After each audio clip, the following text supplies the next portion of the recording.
I am not teaching, I am publicly learning. But hi and welcome to Learning for the Life in the UK test, part 181, Languages and Dialects. By doing morning stretching, that's on the page 64, by doing morning stretching, and if you participate in the morning stretching, that is at your own risk. So, languages and dialects. There are many variants in language in the different parts of the UK. So language is what is the name, is what is spoken. Language is what is spoken with. And there are different types of languages in different areas of the world. And there are also people who speak multiple languages and so on. So language is what is spoken with. And there are many variants in language in the different parts of UK. They get a bit further into explanation. So it means the English language, which is spoken mostly in the United Kingdom, has variants in different areas of the United Kingdom. So people in the south speaking a little different than somewhere else, and so on. And we had that already a little bit, that in Wales and Scotland, in some parts, still similar languages to Gaelic are spoken by some people. So the English language has many accents and dialects. I don't really know the difference between accents and dialects, but accents must be a little different pronounced, and dialects is when also other words in it. Accent is more about pronunciation, and dialect is, I think, also about words which are not in other types of languages. Like we had it with Robert Burns a little bit, but I wouldn't describe the Scottish language as a dialect. It's its own language, more or less. The Gaelic language, the Scottish language. He said out of the Gaelic language, the Scottish language developed. So, and by Robert Burns, we had that he was writing in the Scottish language, then in standard English with Gaelic words, or with Scottish words, and in standard English. So a dialect has also its own words, as far as I take that from here. And the accent is more about pronunciation. In Wales, many people speak Welsh, a completely different language from English, and it's taught in schools and universities. So they really want to hammer that point down. It's a completely different language from English. Welsh is almost not understandable by English speakers. It is a completely different language. It is not a dialect or different pronounced or something. It is a completely different language, Welsh. It has the same roots, so it sounds a bit similar, but it is a completely different language. In Wales, many people are speaking this Welsh, and English speakers cannot understand Welsh. A completely different language is what they say, and is taught in schools and universities. Now that sentence is brought in with a completely different language, so they are meaning that it is in Wales taught, is Welsh taught at schools and universities. Not in England or in Scotland. So in schools and universities in Wales there is Welsh taught. But as far as I understand it, it sounds as if the people living in Wales can speak standard English. Or at least many, or mostly. And if it is taught in schools and universities, and many people speak Welsh, now how much can we take from that? So most people are probably in Wales understanding English, but many are speaking Welsh, and there's also Welsh taught to the people living there in schools and universities. If it is taught in schools and universities, is now standard Welsh or English?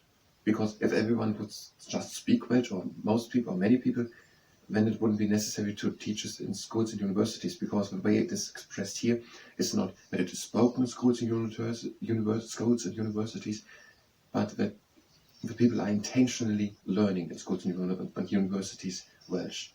Otherwise, they would probably speak standard English or English with a dialect.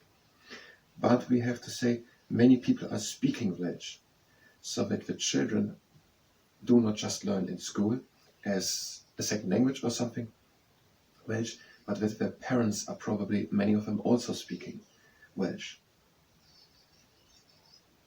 I just want to find out what's going on here. So I think it's something like that, based on that. Many people are speaking Welsh, and many people growing up with their parents speaking Welsh, and they naturally speak Welsh. And it is then furthermore taught in schools and universities. But many people of Wales can speak standard English or understand standard English. We don't have much information here, and just this information is pretty short. All we have is that in Welsh, many people speak.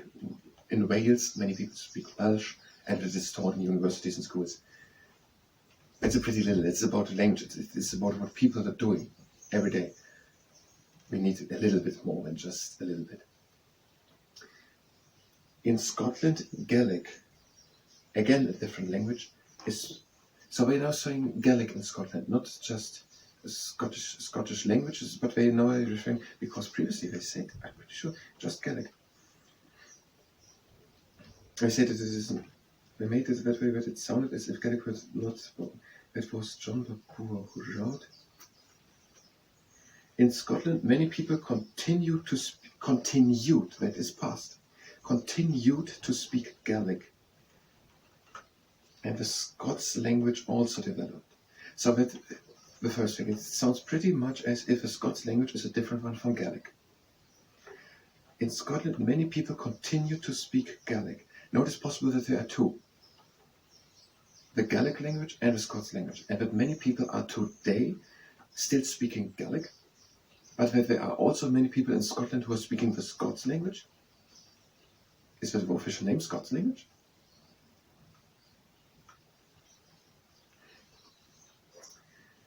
We're taking what is more directly here. The languages and dialects, and that is for the life in the UK, that is for the modern. That other thing was John Bakur, that was around 800 years or so past. We're taking what is here.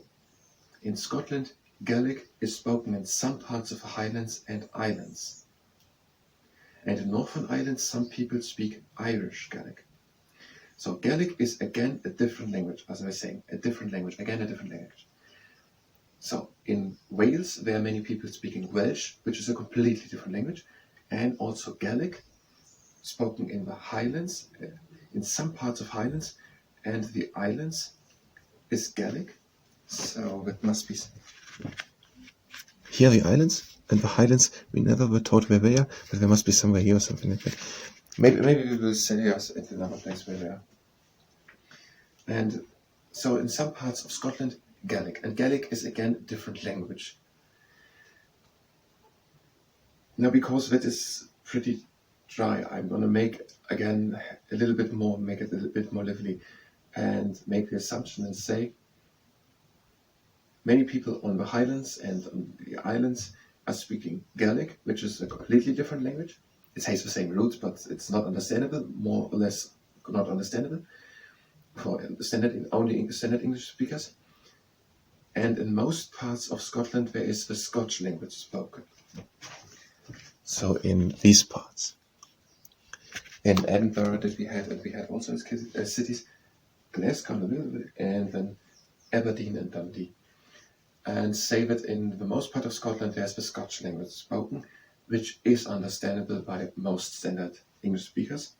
And also the other way around, I'm saying all of the Scotch language speakers understand English, and that at least many of the people who are speaking Gaelic can understand English, probably already because they are, even if they would not understand it, would learn it. But we have to understand it and not just learn some facts. So I'm saying that the people of the Highlands who are speaking Gaelic can understand English, but the English people cannot understand Gaelic. But they can understand the Scotch language, assuming that these are two different languages, or related.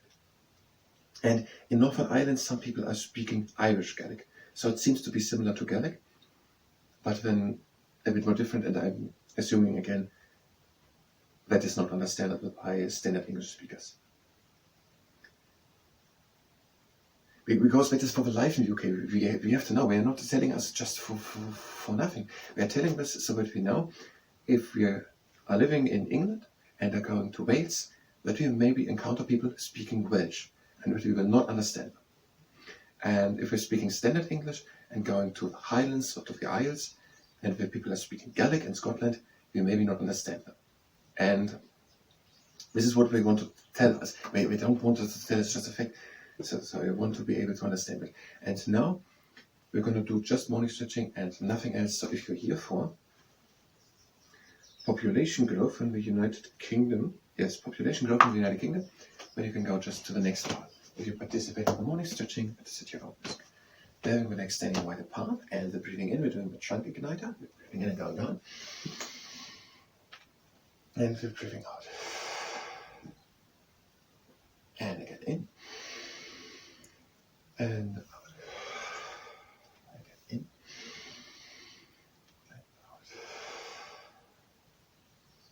Again in. And out. And the last round, breathe in. And out. And again in. And out. Now breathe in and close the legs. And out. Our next exercise, the legs are standing a bit more and shoulder wide apart. We're breathing in through the nose, deep into the chest. And we're breathing out through the mouth.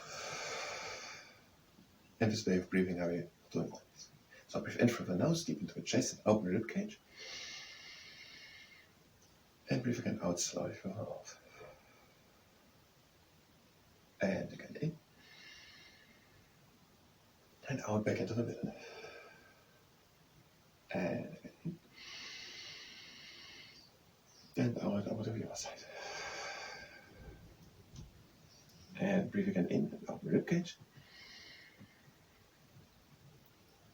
And breathe out. And again in. And out back into the middle. And the next exercise, breathe in. And out, and one hand slides down the leg. And the other shoulder stays down. And now breathe in. And breathe out and take the arm over and stretch to the other side. And breathe in and out the rib cage. And breathe out back into the middle. And again in.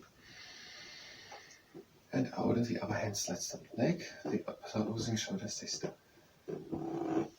And again in. And out, taking the arm over. And again in.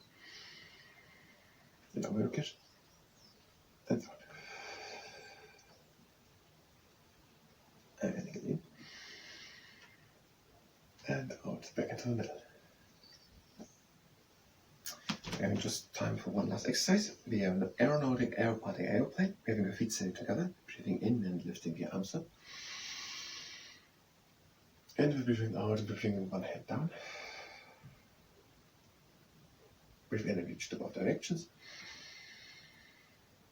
And again out. And again in. And out. One hand comes down. And breathe in and reach. And out. One arm comes up. And in.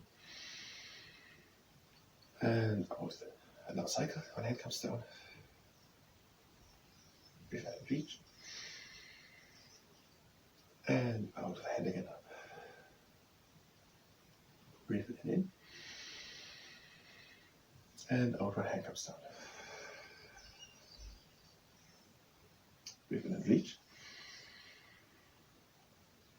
And out. And the arms. And just the closing exercise, so breathing in. Out. In.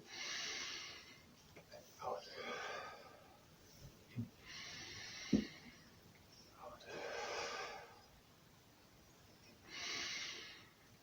Out. Now close the legs. And out. And then for morning stretching. I thank you very much. And next time.